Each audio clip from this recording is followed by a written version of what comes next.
Taking a look today at the Triumph TR4 cylinder water pump. Plan is to take this one off, see if it's still good by putting it onto a car that has a leaky water pump right now. I'll take the opportunity to point out here, these are held on by a bolt and two nuts. So I think the intent from Triumph was that you pull the pulley off and put a socket on each of those fasteners. Otherwise this bolt is trapped between the pulley and the water pump, and I don't think they supplied a new bolt trap between the pulley and the water pump with a new unit.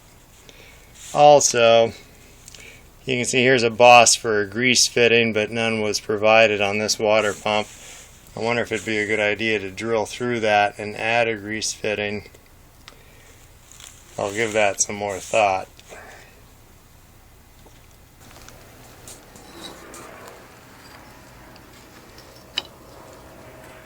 I'm leery of putting any unnecessary force on the water pump, believing that that can ruin the water seal. But with this nut on the end, I really have no choice. Looks like this thread's kind of boogered up too, which isn't the best circumstance.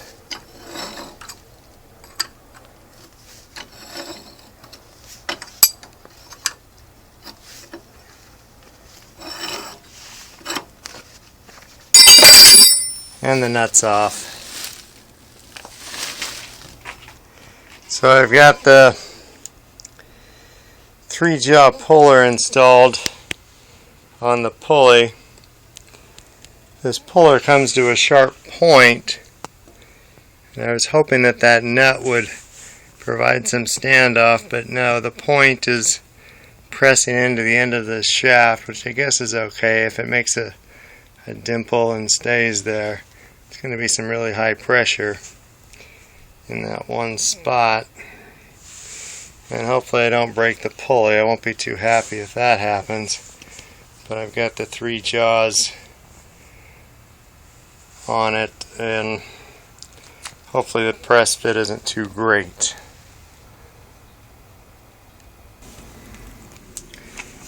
So this is actually coming off pretty easily now.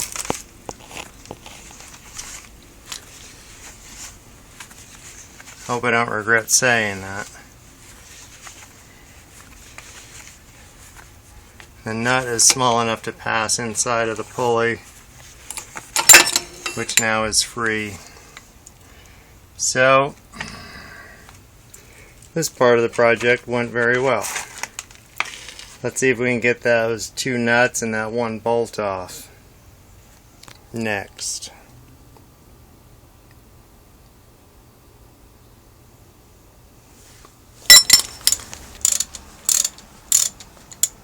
So far so good. None of these are very tight. I installed this water pump, I'll just say in the 70s, and I don't know, maybe I didn't tighten these down as much as I should have, but it's sure paying off now. Again, this is a bolt. It goes through this second housing and bolts to the engine block. I'm tapping the head and I'm saying the engine block. This one goes through to the engine block under the head.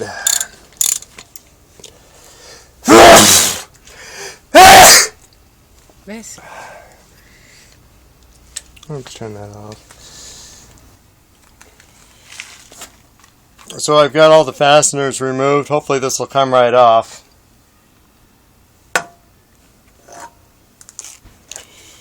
So there's the water pump.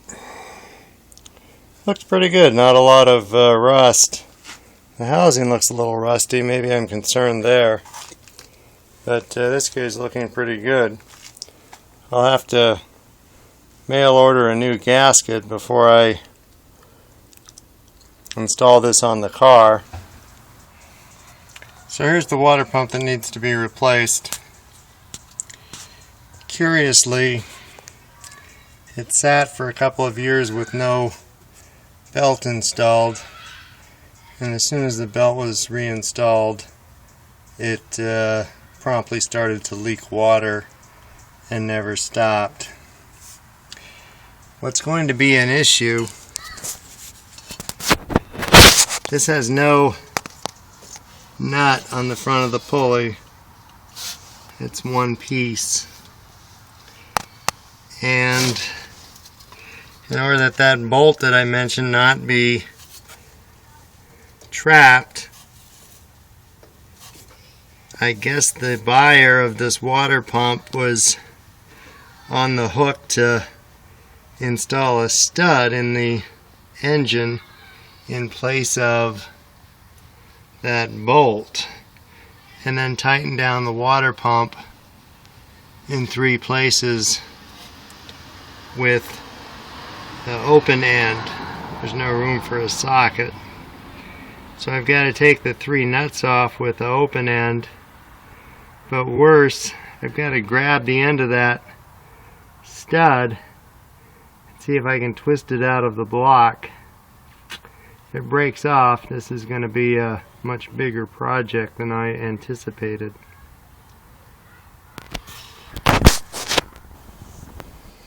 So at this point I have removed the water pump that leaks from the TR4. Notice it has no nut here, and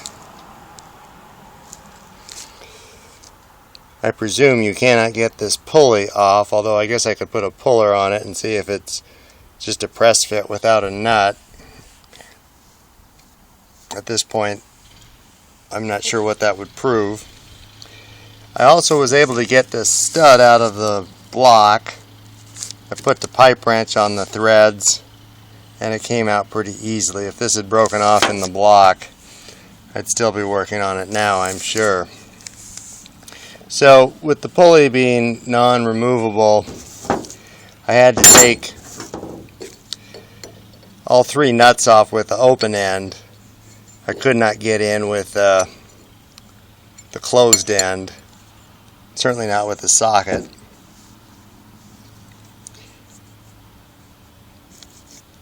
And you can see, of course, there's no way you could fish a bolt into here. So I don't know if these are still sold. Maybe this is all you can get now. But if you get one of these, you have to replace the bolt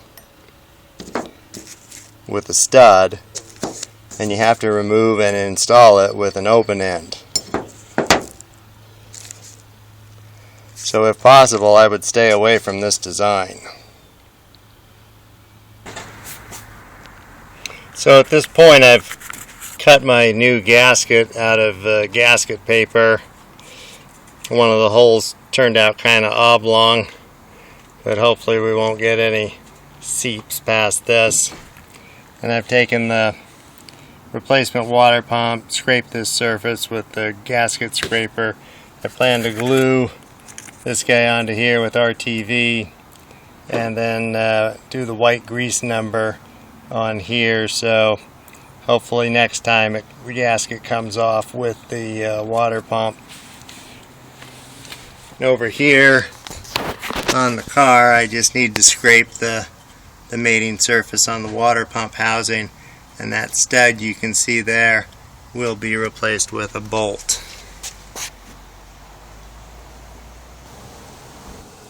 So at this point I've glued the homemade gasket in place with some blue RTV, and I've got the Triumph bolt. I put Teflon tape on the thread so it won't rust in place, and I've got it positioned in the hole that it belongs in. I'll put white grease on this surface of the gasket and then move the assembly to the car. Here for a grease fitting, the water pump that came off 30 plus years ago had a grease fitting, and they don't put them in the newer pumps. I'm sure the bearings inside are sealed, so the grease would have no useful place to go, but it would still look pretty cool to have the grease fitting there, but I'm not going to take the time to drill and tap it. Not now. So at this point I've installed the one bolt and the two nuts and just snugged them down enough to squeeze the RTV out a little bit. I'll likely let it dry overnight and then do the final torque on the nuts and the bolt. And I'm hoping I can tap the pulley into place without tilting the radiator forward. We'll see how that goes.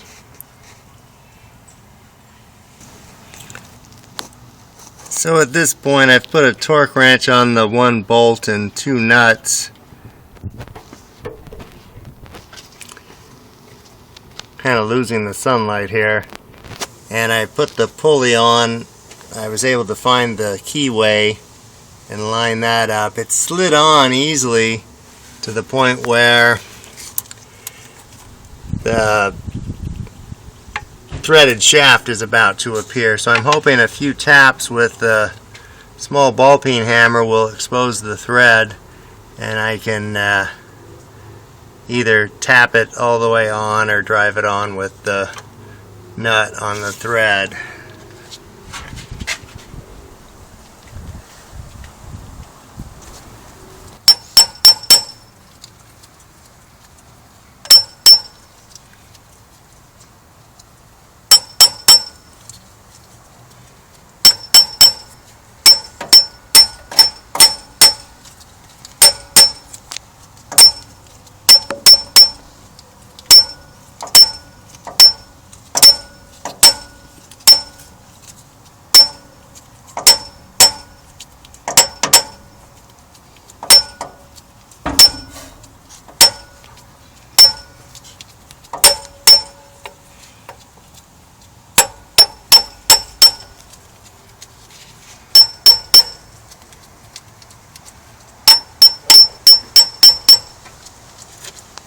There's a couple of, I don't know what to call them, ratchet pawls or teeth on the pulley right here where I'm pointing. And I figure it's less likely to break if I hit those spots.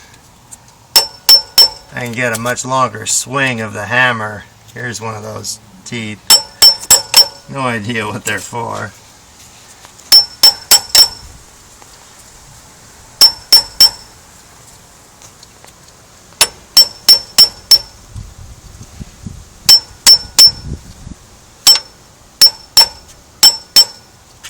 I think I've got enough thread now to drive it the rest of the way on with the nut.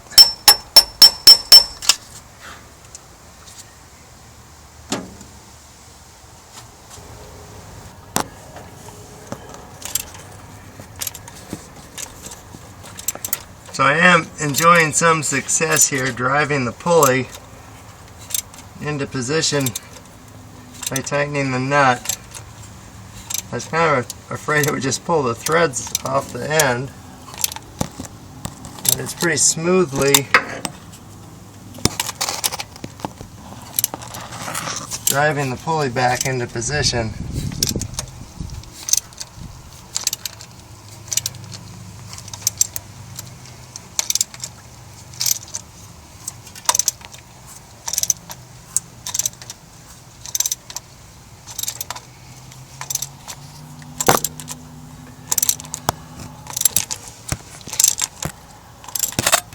Then I heard Frank say, "That's enough."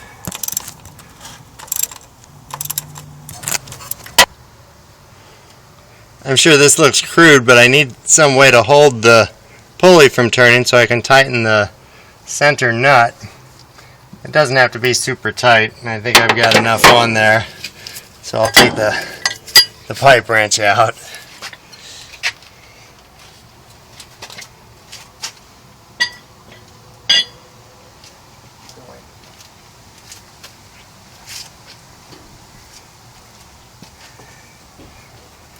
So it's spinning freely, and I expect it's just a matter now of putting the belt back on and seeing if it leaks. So at this point the water pump is on and the belt is on, the motor's running. Knock on wood, I don't see any drips.